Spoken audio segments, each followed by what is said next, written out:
Hello, fellow modelers. In this episode, one will deal with the construction of the airframe itself. I start by gluing in the imitations of the 20mm cannon barrels. I made the barrels by cutting 0.7mm thick injection needles, which I then glued with CA glue into previously prepared holes in the nose part of the fuselage.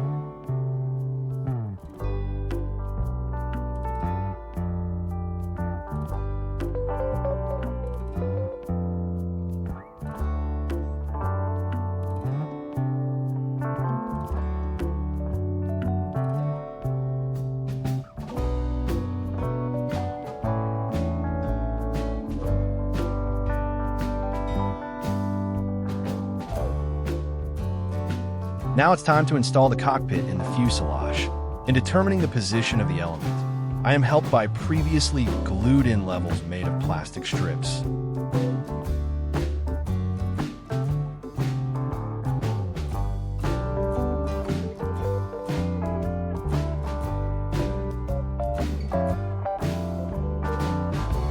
To avoid the effect of the tail sitting, I glue BB pellets to the model's nose using white glue.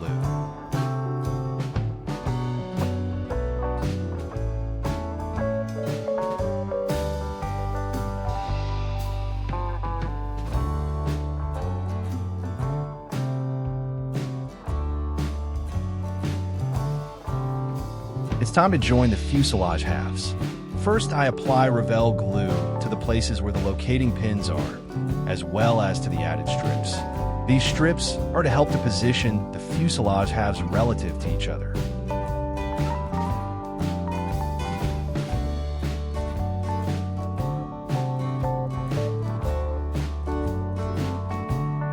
In the place where the fuselage halves are joined, I put in Tamiya's extra thin glue.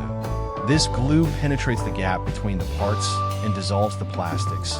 It also evaporates quickly, so it leaves virtually no traces after application. Then I glue small parts, air intake, arresting hook base, engine nozzle.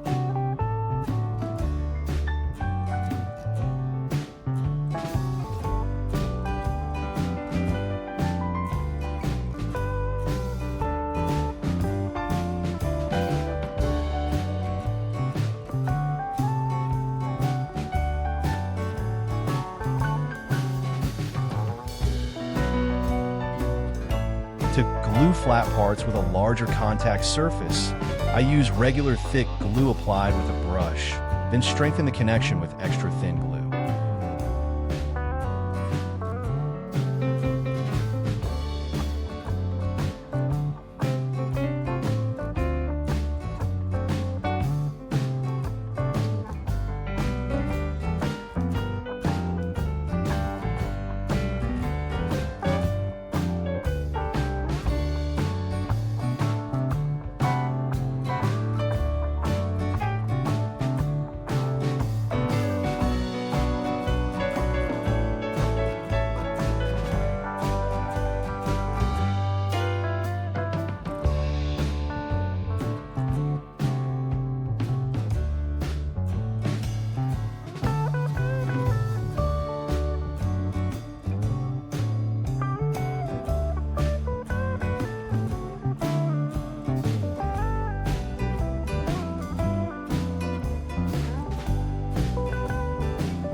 To fill the gap between the lower part and the fuselage, I use a strip of PET plate.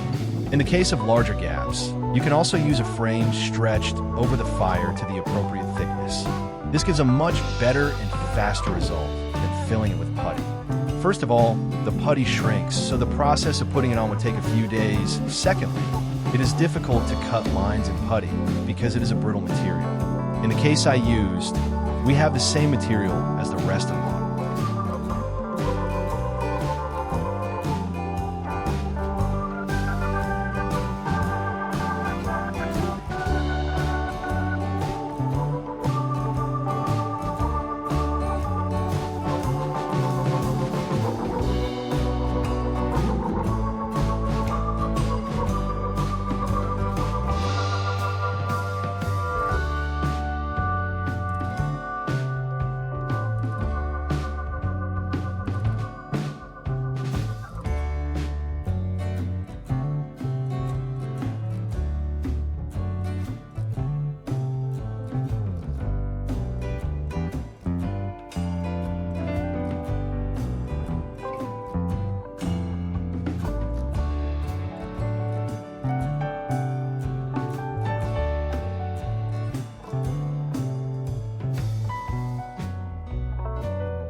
time for the most hated moment of modeling craft, filling and sanding. In this kit, it was a tedious and repetitive process. It took me some time until I achieved a sufficiently satisfactory effect.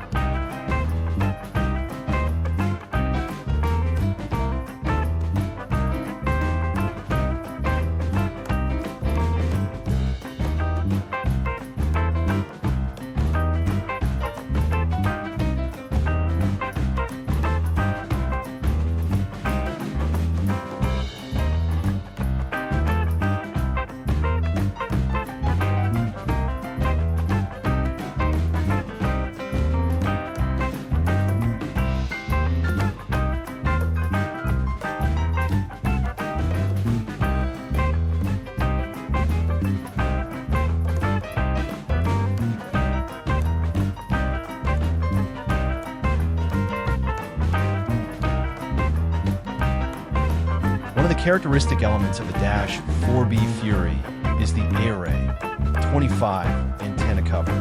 When making an earlier version, I had to remove it. I used for this a CMK sanding stick.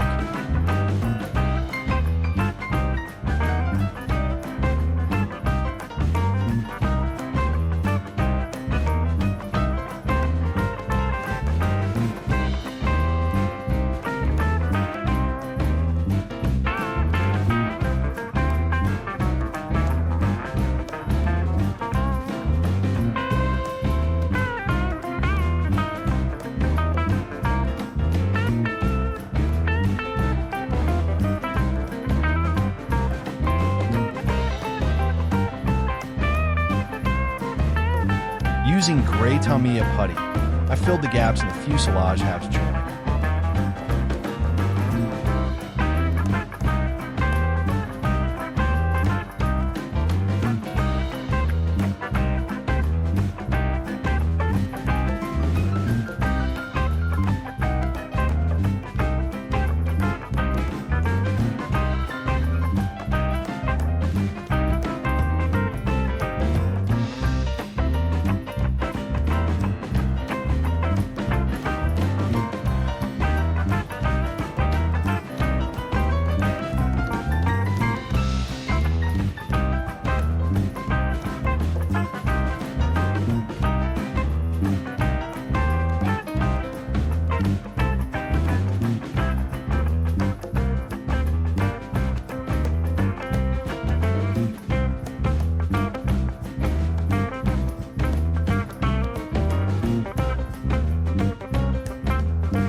The post-production program stubbornly refuses to accept the file in which I have recorded most of the sanding. I only have this piece left. I sanded with sandpaper of various grits from 400 to 1000, mounted in Excel holders. Finally, all that was left for me to do was paint and apply a wash to the instrument panel covers and the shelf with the elements of the canopy sliding mechanism, which I added outside the camera.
That's all for this episode. Thank you for being with me. I encourage you to comment and also to subscribe to the channel and give a thumbs up. This will help the channel develop. Thank you, and see you next time.